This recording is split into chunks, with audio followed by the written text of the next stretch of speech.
बिस्मिल्लाहिर्रहमानिर्रहीम। अस्सलाम वालेकुम नाज़रीन, जैसा कि आपको मालूम है कि हम ये जो प्रोग्राम करते हैं तो इसमें स्पेशल जो ताजर बरादरी है उनके हवाले से हम गुफ्तगू करते हैं और मेरे साथ मौजूद होते हैं सदर अंजुमन ताजरान कच्चा जेल रोड मियां खालिद महमूद साहब। इससे पहले जो हमने प्रोग्राम किया उसमें हम ये बता रहे थे कि सदारत करना कितना आसान है, कितना मुश्किल है। आज उसका थोड़ा सा जो है वो हम जिक्र मजीद करेंगे और उसके बाद ये जो रेडियो का मामला आते हैं, कच्चा जेल रोड पर हो या आसपास हो, कहीं पर भी हो, जो अपनी रोजी रोटी कमा रहे होते हैं, तो इनके लिए हुकूमत इकदाम उठा भी रही है। तो मजीद इनके लिए इनकी हेल्प के लिए क्या होना चाहिए? अस्सलाम वालेकुम मियां साहब, कैसे हैं? अल्हम्दुलिल्लाह। अच्छा, जो हमने कल गुज़श्ता रोज जो प्रोग्राम किया था उसमें हम जिक्र कर रहे थे कि सदारत करना कितना मुश्किल है, कितना आसान है। जी बिल्कुल। तो मुझे ये बताएं कि कितने लोगों के गिले शिकवे होते हैं और कितने लोग खुश होते हैं? देखिए जी, ये गिले शिकवे की बात करें तो एक घर में जो एक भाई थोड़ी सी तरक्की करता है, दूसरा भाई उसकी टांगे खींचता है। इसी तरह सियासत जो है ना, सियासत में अक्सर ऐसा होता है, अक्सर ऐसा ही होता है कि एक बंदा थोड़ा मेहनत करके लोगों की भलाई के लिए निकलता है, तो कुछ लोग ऐसे होते हैं कि उनको ये ना हजम नहीं होता ये बात कि ये ऐसा क्यों कर रहे हैं। हालांकि वो अल्लाह की रजा की खातिर निकलते हैं, जिनकी कोई बात नहीं सुनता। तो सदर जो है ये सब लोग छोटे लेवल का होता है ना, चेयरमैन और वाइस चेयरमैन से नीचे होता है, एमपी से। ये गरीबों की बात सुनता है क्योंकि इसको पता होता था इन लोगों का बिल्कुल जो मुश्किल आती है ना, इनको पता कि खुद दुख दर्द का पता होता है, इनको दुख दर्द का पता होता है और खुद भी बड़े सारे दुखों से बाहर आता है। तो अपने जब दुख याद आते हैं तो किसी का दुख के साथ चलने के लिए दिल करता है। और इस सदारत को अगर जिम्मेदारी से काम करें ना तो ये बहुत मुश्किल है। अगर ना समझे तो कोई बात नहीं, अगर इस ओहदे को साथ लेके टुरे और इसको जिम्मेदारी से ओहदे को संभालने के लिए अपनी जिम्मेदारी भुगताए और लोगों की फलाह के लिए लोगों की बात सुने, तो फिर बहुत मुश्किल है। तो मैं इंशाल्लाह कभी भी ऐसा नहीं हुआ कि किसी भी मोहल्लेदार का कोई भी काम हो और मेरे दुकानदारों के अलावा मोहल्लेदार जो हैं, दुकानदारों के अलावा मैं और मेरे हाजी तारक अस्माइल जनरल सेक्रेटरी साहब ऐसी दोनों मिलके, बल्कि हाजी तारक की एक ड्यूटी स्पेशल लगा रखी है कि कच्चा जे रोड को मैंने संभालना। आप लोगों के मोहल्ले के गटर, सीवरेज और सड़कों का मामला, कहीं गटरों के ढक्कन नहीं उतर है, वो ढक्कन लगाना, या किसी की गैस का मसला, कोई वाटर सप्लाई का कोई भी मसला किसी किस्म का हो, फिर वो हाजी तारक की ड्यूटी लगाई है। वो इंशाल्लाह मेरे एक सज्जा बाजू है, वो अलर्ट होकर काम करते हैं। हालांकि वो उसकी काफी उम्र हो चुकी है, वो नमाजी भी है, नेक भी है माशाल्लाह। अच्छा नहीं, मैं आपसे किसी के दर्द को दर्द समझ कर काम करते हैं इंशाल्लाह। तो मैं कच्चा जे रोड का जितना भी काम है मैं भी काम कर रहा हूँ, सफाई के हवाले से, स्ट्रीट लाइट के हवाले से, गाड़ों के हवाले से, रात को उनके पीछे एक चक्कर लगाना, गेड़ा लगाना, फोन पर राब्ता रखना, आप किधर हो, पूरी ड्यूटी अलर्ट और जिम्मेदारी ना ये काम कर रहा हूँ।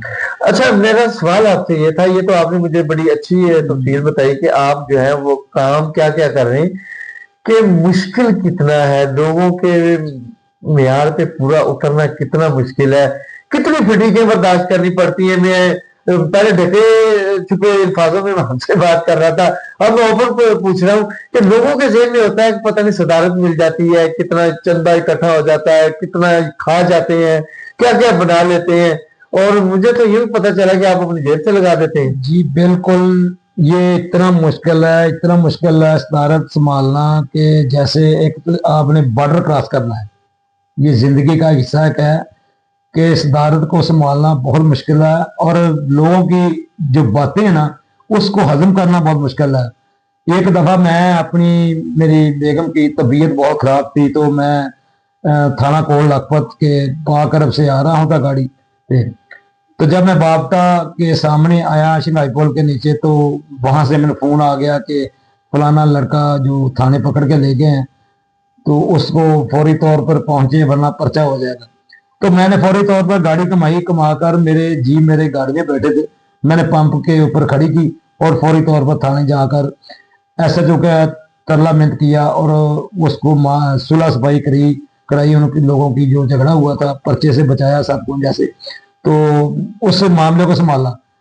تو یہی بات ہے کہ صدارت کو سنبھالنا، اپنے گھر کو سنبھالنا بعد کی بات ہے، صدارت کو سنبھالنا اور عوام کا کام کرنا یہ پہلے ہے. سب دکھ درد چھوڑ کے لوگوں کے کام کرنے پڑتے ہیں.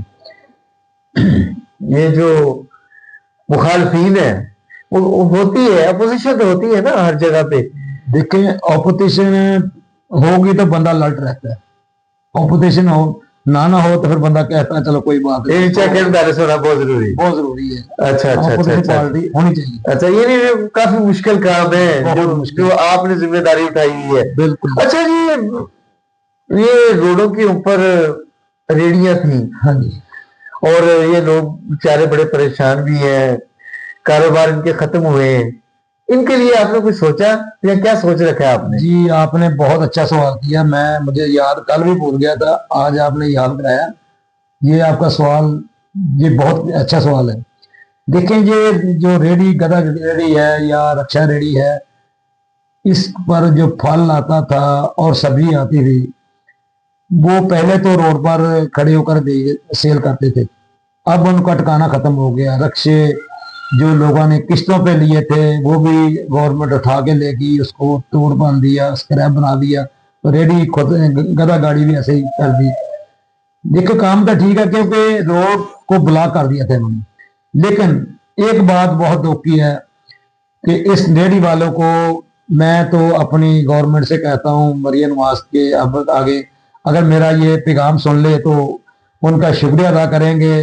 کام بھی بہت اچھے کر رہی ہیں، تقریباً 90% کام ان کے الرٹ ہے اور ٹھیک ہے، ایسے ہونے چاہیے.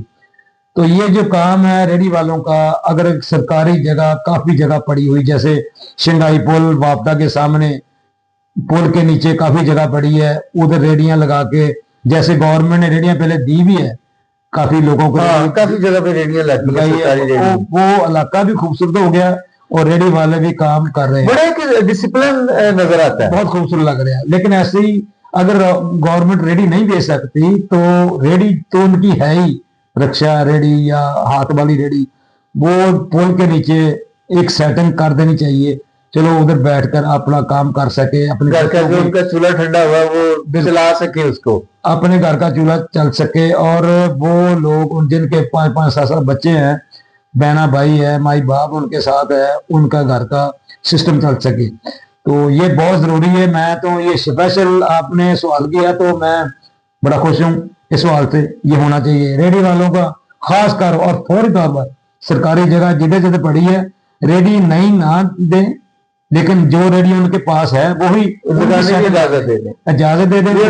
جو ایسی جگہ جہاں پر ٹریفک کا بہاؤ نہیں ہے اور جگہ خالی پڑی ہوئی ہے اور وہاں پر یہ لوگ جا کے اپنی روزی روٹی جو ہے کما سکیں. جی بالکل. میری یہ مریم نواز کے آگے، وزیر اعلیٰ کے آگے یہ ریکویسٹ ہے، اپیل ہے، یہ فوری طور پر گورنمنٹ کی جہاں جہاں جگہ پڑی ہے نا ادھر ریڑی لگا دیں تاکہ یہ لوگ اپنا گھر کا سسٹم چلا سکیں. جی ناظرین، آپ نے سنا کہ یہ ہے میاں خادم محمود صاحب، اور آپ نے ان کے دل کی آواز بھی سنی. حالانکہ ان کو ریڑی والوں نے کوئی ووٹ نہیں دینے الیکشن کے دوران، ان کو ووٹ صرف دکانداروں نے ہی دینے ہیں اور دکاندار کا ہی ووٹ جو ہے وہ اکاؤنٹ ہوتا ہے. لیکن یہ ان کے لیے بھی اپنے دل میں درد رکھتے ہیں کہ جن کو ریڑیاں نہیں ملی اور وہ بیچارے گلیوں کے نکڑوں پر چوری چھپے گلیوں کے اندر کھڑے ہو کر ریڑیوں پہ اپنی پھالیاں سبزیاں بیچ رہے ہیں. تو وزیر اعلیٰ پنجاب محترمہ مریم نواز صاحبہ جو ہیں ان کے لیے بھی کچھ کریں اور ان کو ایسی ایسی جگہ دے دیں کہ جن پر ٹریفک کا بہاؤ نہ ہو. خالی جگہ جو پڑی ہے گورنمنٹ کی وہاں پر یہ اپنی ریڑیاں لگا کر اپنے بچوں کے لیے روزی روٹی جو ہے وہ کما سکیں. تو مجھے دیں اس کے ساتھ آپ اجازت. کل پھر آپ سے نئے ٹاپک کے ساتھ میاں خادم محمود کی ہمراہ پیاری پیاری سی باتیں ہوں گی. تب تک کے لیے اللہ حافظ.